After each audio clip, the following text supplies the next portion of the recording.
ser humano nació para matarse, pareciera. Entonces, mucha de la evidencia que se ha obtenido de esos comportamientos violentos se obtiene para aplicarlo a pacientes que no han estado en guerra, pues, obviamente, pero tienen una respuesta inflamatoria muy severa, ¿no? Vamos a tratar de describir estos temas que ustedes ven allí: fase E, fase flow, respuesta inflamatoria local o sistémica, síndrome de respuesta inflamatoria sistémica, entiendo que eso ya lo saben, sepsis ya lo saben, falla orgánica múltiple ya lo saben, cómo impacta la respuesta inflamatoria en diferentes órganos. Y entonces, este tema, si bien repito, está hecho para pacientes quirúrgicos, se aplica a todos los pacientes graves. ¿Ya vieron la película, verdad? Sí. ¿Quién no la ha visto? ¿Qué están esperando? Ya no está en el cine. Ya no está en el cine.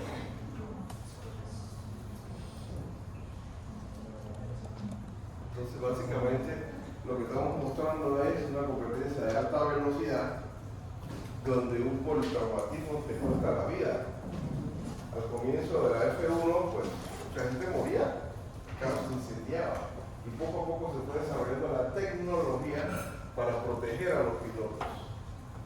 Una tecnología súper costosa para evitar lesiones tan severas como las que puedan ocurrir en esto, ¿verdad?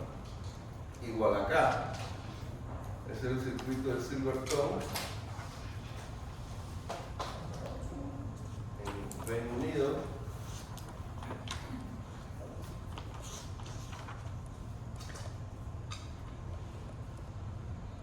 ¿De qué le pasó al piloto?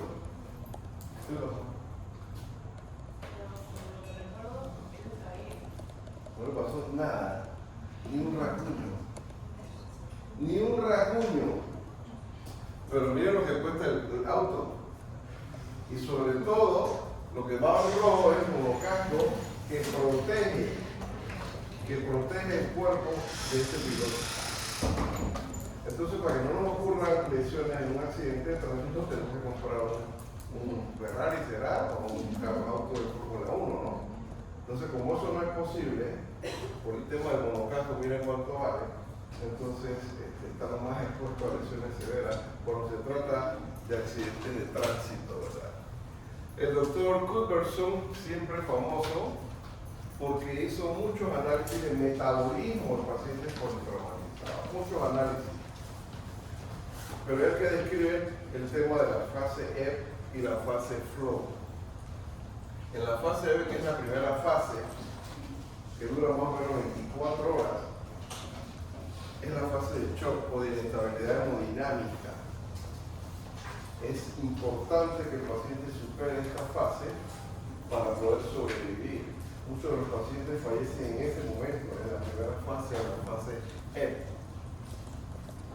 Luego de eso, entonces viene la fase de flujo o flow, donde una parte inicial es catabolismo. Aquí se expresa lo que es el síndrome de respuesta inflamatoria sistémica y una fase de síntesis o anabolismo, que es lo que viene después.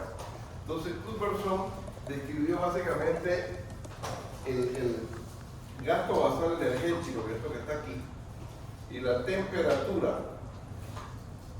Todo lo demás que usted ve en azul se fue agregando después con varias investigaciones.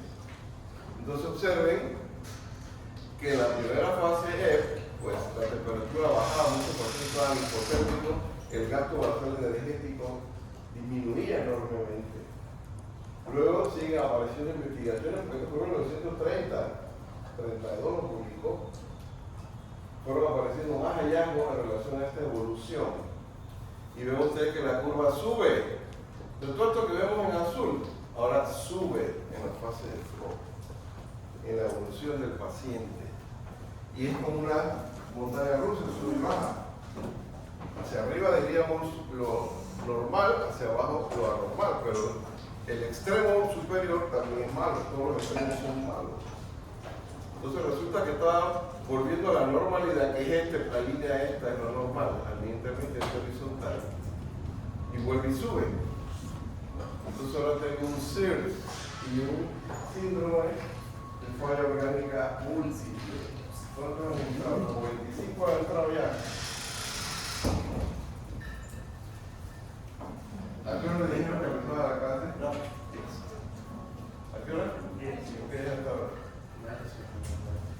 parking.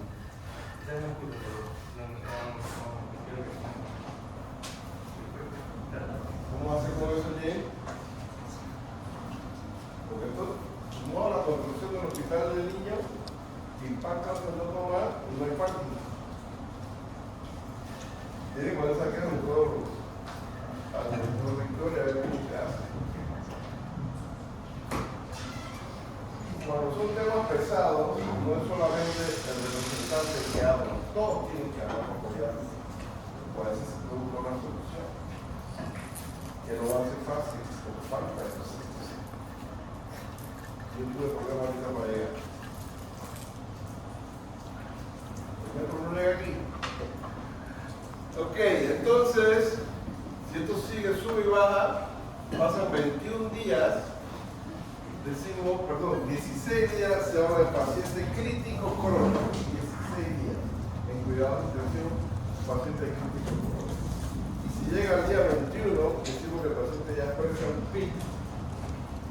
PIC es síndrome de inmunosupresión, inflamación y catabolismo persistente, así inflamación, infecciones, a repetición, fallas de órganos, etc. Entonces, si tú ves aquí, hacia arriba aumenta la inflamación, hacia abajo efecto antiinflamatorio. Aquí es la agresión, ¿verdad? Entonces viene una respuesta inflamatoria, que si eso se corrige rápido, el paciente se recupera rápido. Pero si esto no se corrige y empeora, tiene un CIR severo, falla orgánica múltiple tempranamente y muerte rápidamente. Si esto no ocurre, volvemos a la curva, sube y baja, más de 15 días, 14 días en UCI, paciente crítico crónico, más de 21 días, paciente con inmunosupresión, inflamación y catabolismo persistente.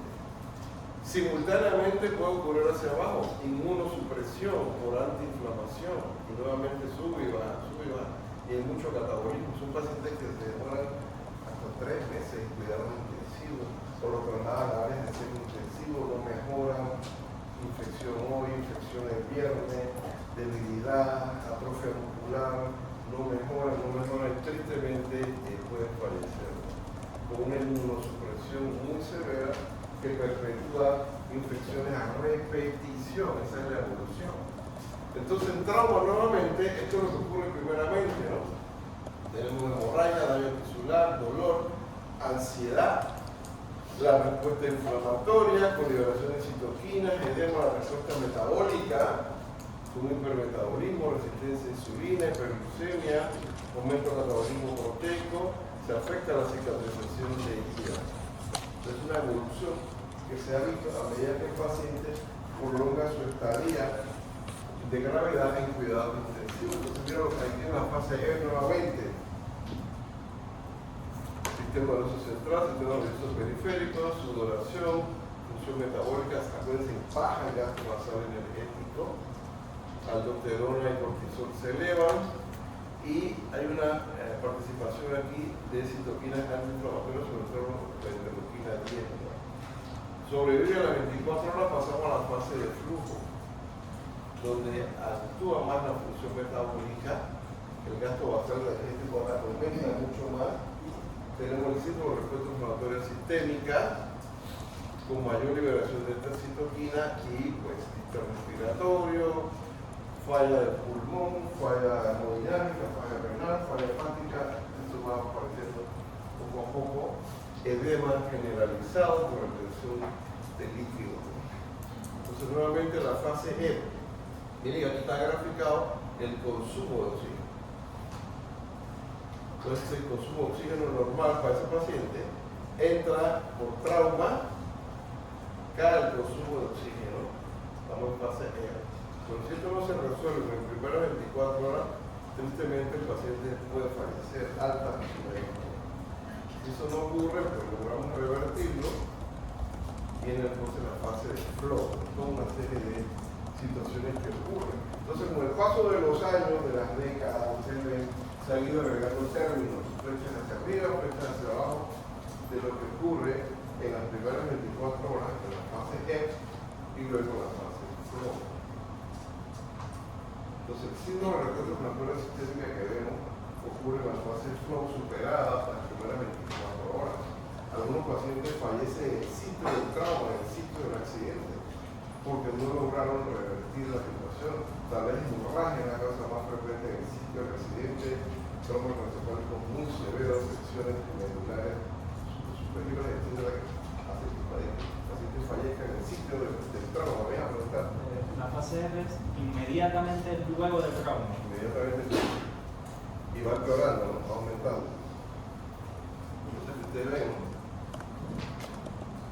Y acá, catabolismo agudo. Y ya, si superan una semana, entonces se supone que ya el paciente debe estabilizarse mejor. Eso depende de la severidad del trauma.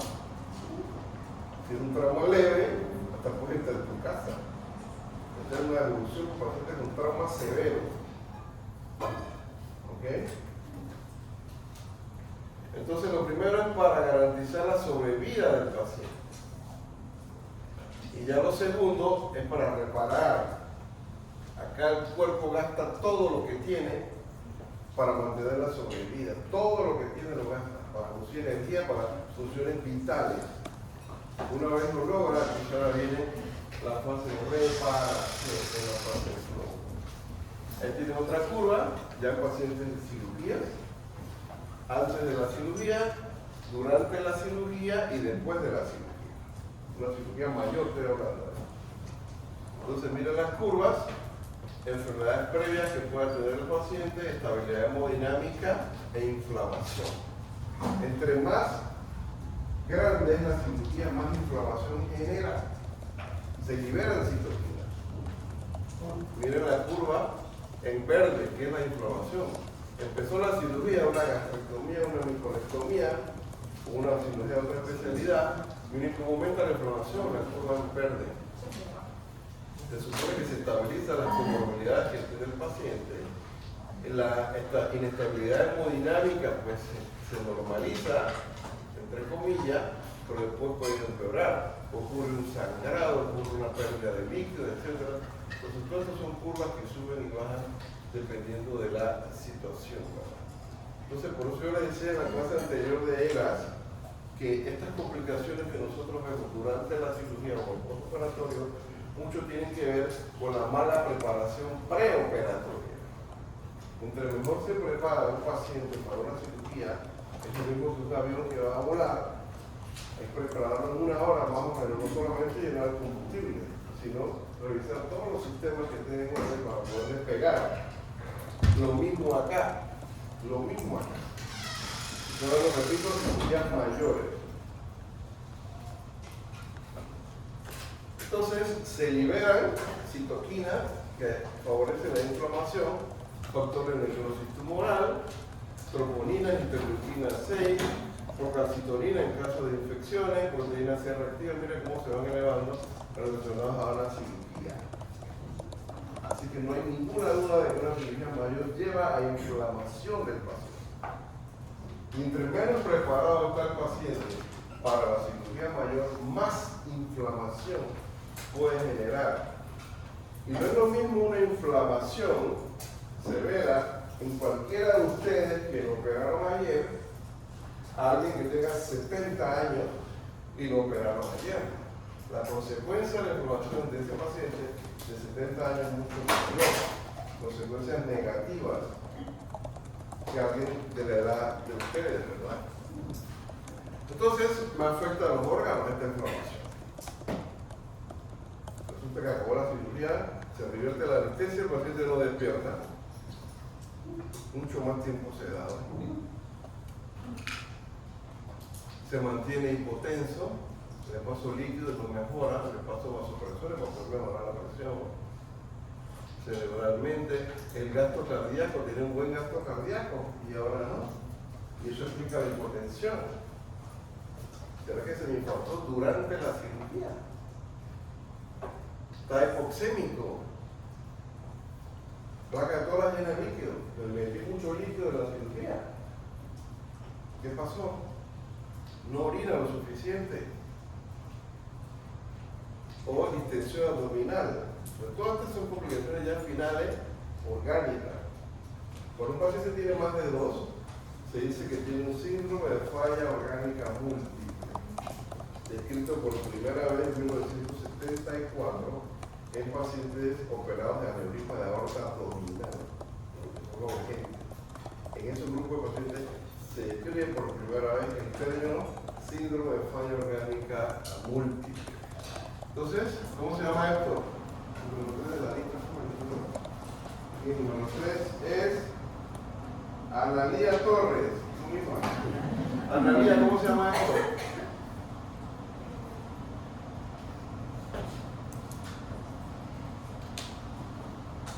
Estas rayas que ves aquí, ¿cómo se llama?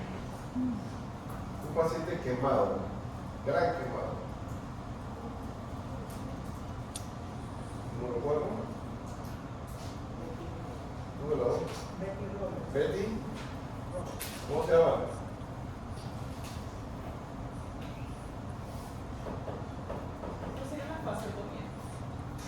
Sí y no. Sí y no. Fasciotomía en las extremidades. ¿Ahí cómo se llama? Escarotomía. Cuando tú tienes una quemadura circular en el tórax, esa piel, ese tejido subcutáneo se convierte en una cápsula que te impide respirar. Aunque tengas al paciente intubado de un ventilador, el movimiento del tórax no se logra, no le expande el tórax. Yo tengo que cortar las fascias aquí para poder que el tórax expanda, poder ventilar ese paciente gran quemado. En las extremidades se llama fasciotomía. Entonces este es el estresante, el factor estresor, que es el estímulo, llega al sistema nervioso central y tiene una respuesta simpática, hipotalámica, de inflamación, etc. La respuesta es neuroendocrina. Si usted ve a la izquierda a derecha, aquí tiene un paciente con dolor abdominal agudo. ¿Qué puede ser eso? Hombre, joven. ¿Qué puede ser? Número 6.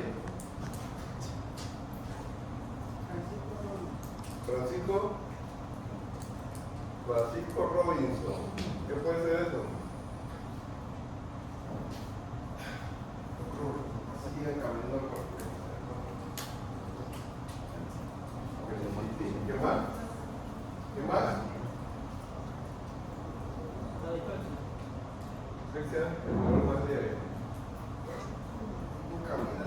De eso me duele más. Está doblado. Peritonitis por muchas razones. Perforaciones de úlcera gástrica, de úlcera abdominal, etc. Entonces el paciente lo opera y tenía el libre su diafragmático. Después de eso queda en cuidados intensivos y tiene aquí la evolución. Resistencia periférica a insulina, hipercatabolismo, resistencia anabólica. Ya lleva, fíjense, ¿cuántos días lleva el UCI? Más de 7. ¿Más de? 16. Más de 16, ¿verdad? O sea, crónico. Miren, catabolismo persistente implica aparece después del día 21. Entonces, en esta evolución, si es un paciente joven sano, debería recuperar. Si es un paciente de 70 años, con muchas comorbilidades, pues demoran más. Entonces, el riesgo de muerte puede estar presente. Entonces, ustedes tienen varios escenarios a nivel orgánico del cuerpo, órganos y tejidos, a nivel celular y a nivel subcelular. El tiempo inicial, fase aguda, fase subaguda y fase crónica. Entonces, miren, de arriba hacia abajo es la respuesta neuroendocrina. El hipotálamo, hipófisis suprarrenal, con gran liberación de cortisol en la glándula suprarrenal. Aparte de eso, participan, observen el tubo digestivo, el hígado, el músculo, el tejido graso, hay resistencia periférica a insulina, hay hiperglucemia. Del lado derecho aparecen los PAM, aparecen los TAN, estrés oxidativo, bloquea la autofagia y por otro lado afecta a los mitocondrias a nivel celular. Seguimos bajando, vean ustedes, ya disminuye un poco la liberación de cortisol. Ahora tengo sarcopenia, gran pérdida de masa muscular, pero me han pasado 5 días, 8 días. Aumento del tejido graso, inflamación persistente, disfunción inmunológica, disfunción mitocondrial y toda una cadena de eventos que van ocurriendo progresivamente en esos pacientes. Tejido graso participa mucho, ácidos grasos libres se liberan, igualmente hay proteólisis con liberación de aminoácidos, glicerol, todo esto va al hígado, como pueden ver, el ciclo de Cori con liberación de lactato, y todo esto favorece la hiperglucemia. Hiperglucemia porque, acuérdense que en el tejido muscular y en el tejido graso, esta inflamación bloquea la síntesis del GLUT4. El GLUT4 es el receptor que permite la entrada de glucosa a las células, eso lo expliqué la clase pasada. Se liberan muchos cuerpos cetónicos que principalmente se convierten en la fuente energética principal del sistema nervioso central. También hay afectación del corazón y a nivel renal con participación de otro receptor de glucosa que es el GLUT1 y el GLUT3. Este no es dependiente de insulina como si es el GLUT4, ¿verdad? Yo tengo el paciente con hipotensión arterial probablemente, con datos de hipoperfusión. Acuérdense que hipotensión no es lo mismo que hipoperfusión. ¿Cuál de las dos es peor? Hipoperfusión. Hipoperfusión, porque no me llega oxígeno al tejido. Muchas mujeres jóvenes tienen la presión baja, y funciona normal, y no están hipoperfundidas. ¿Sí? Por eso es que no es sinónimo hipotensión de hipoperfusión, ¿verdad? En este caso, el paciente sí está hipoperfundido, ya estamos hablando de un shock circulatorio, taquicardia, elevación del lactato y todos los cambios que ustedes van leyendo ahí, ¿verdad? Entonces, el tipo de shock, tienen que aprenderse a recordar cuáles son los 4 tipos de shock. ¿Cuál es el más frecuente?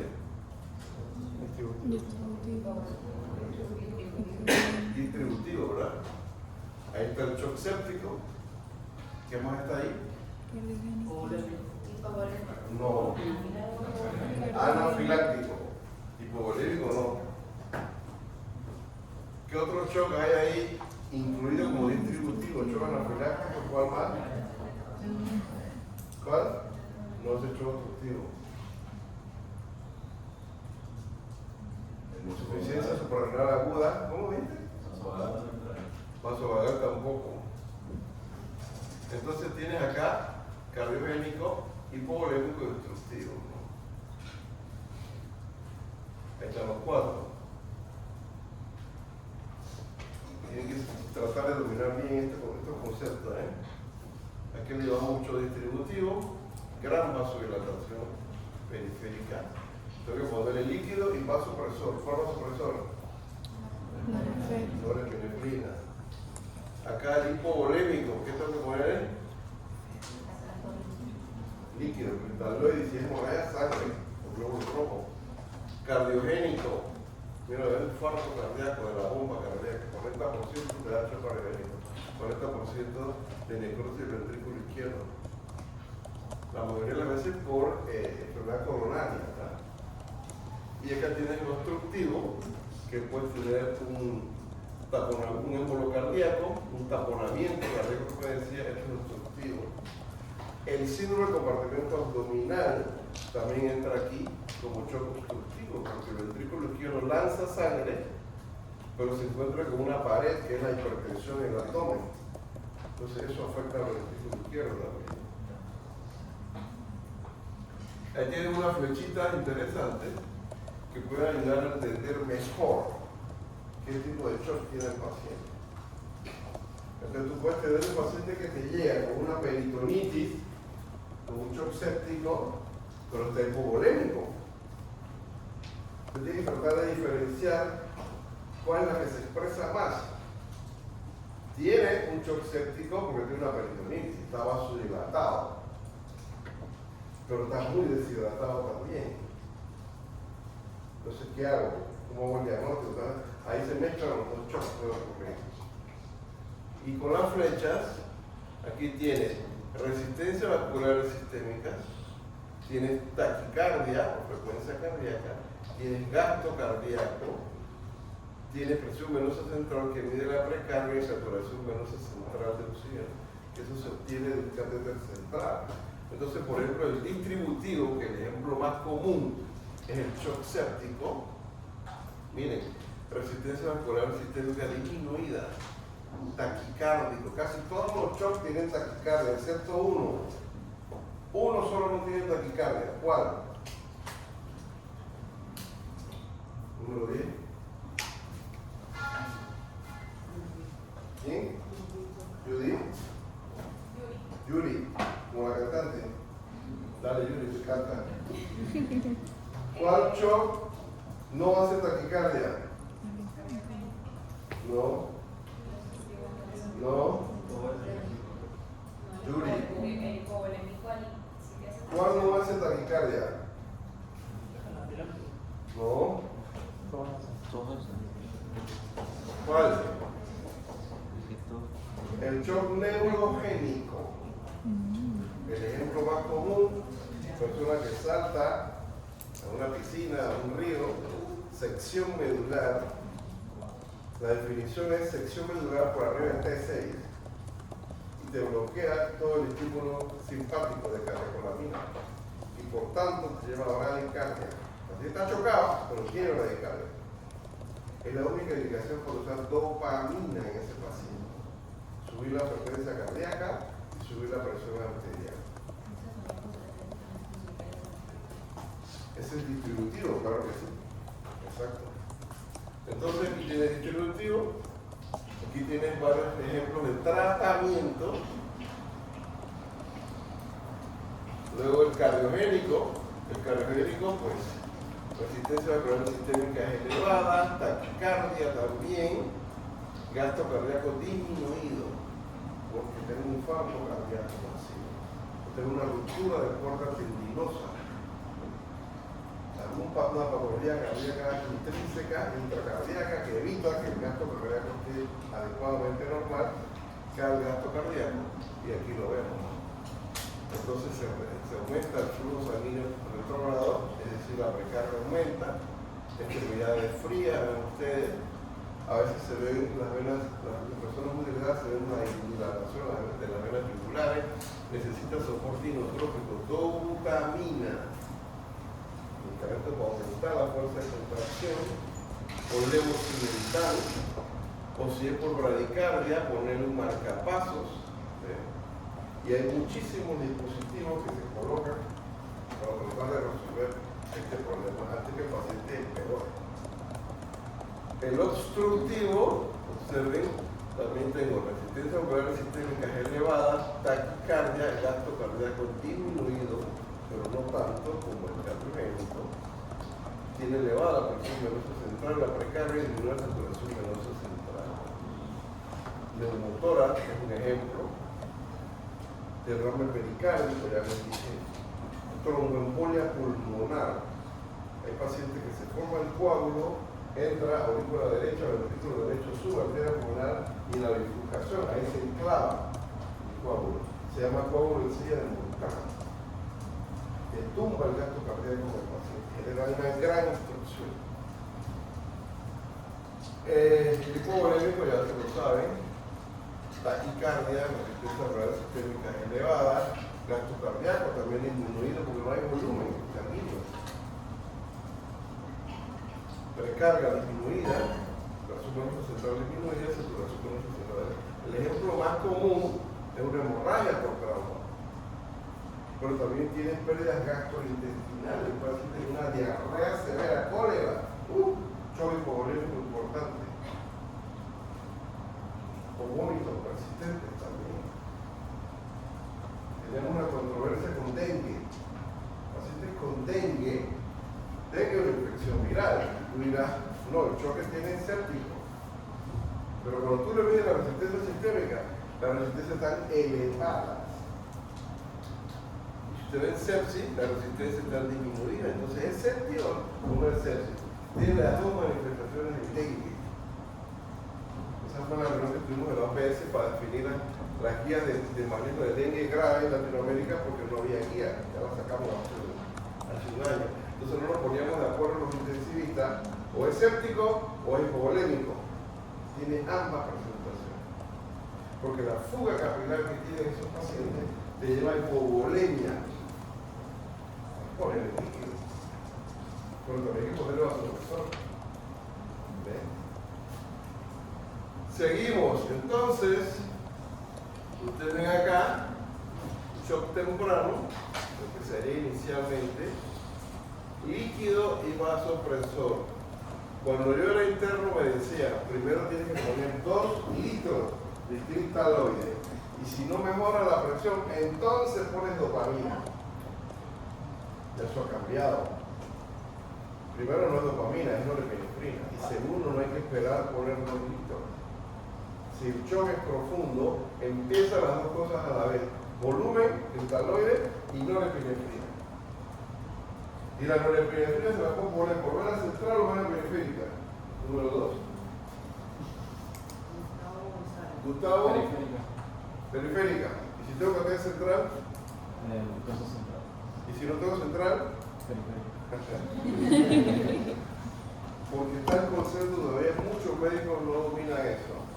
De que tú puedes usar norepinefrina por vena periférica cuando tienes un shock severo.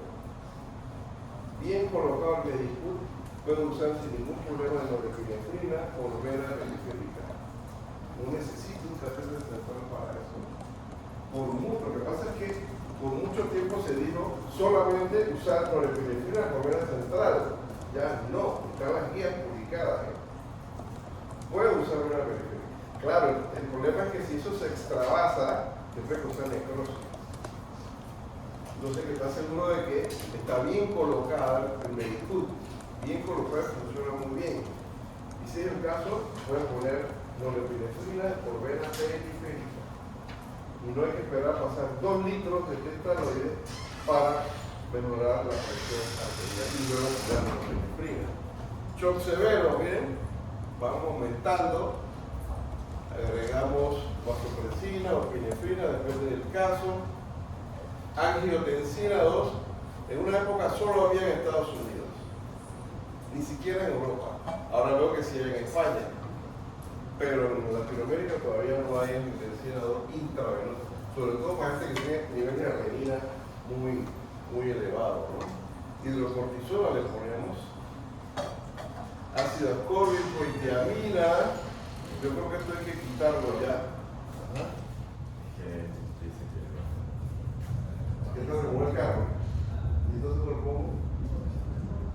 Pero el camión me va atrás. ¿Qué hacemos? Le damos una vuelta. ¿Cómo es? Hay que darle una vuelta para esperar que el camión. Bueno, lo que vamos a llevar, ¿te das cuenta? Vamos a llevar.